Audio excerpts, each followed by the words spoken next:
يسعد أوقاتكم يا رب. أسوي معاكم حلا الأوريو بطريقة جدا سهلة ولذيذة، جربوها. حلا بارد يسرسح بهالصيف.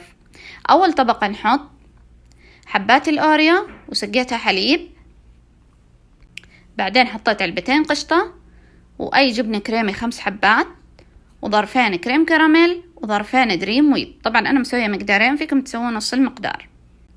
ونخلط حتى يثقل الخليط. بعدين صبيته فوق حبات الأوريو، بعدين رصيت حبات بسكوت الشاي فوق الخليط وسقيتها حليب. آخر طبقة علبة قشطة وشوكولاتة نوتيلا أو أي نوع تحبوه، جالكسي. بعد ما سيحتهم خلطهم وحطيتها فوق البسكوت، ورصيت حبات الأوريو فوقها وسقيتها حليب. وبعدين دخلها الثلاجة يوم كامل، وقبل التقديم نحطها بالفريزر تصير باردة مرة، وبالعافية.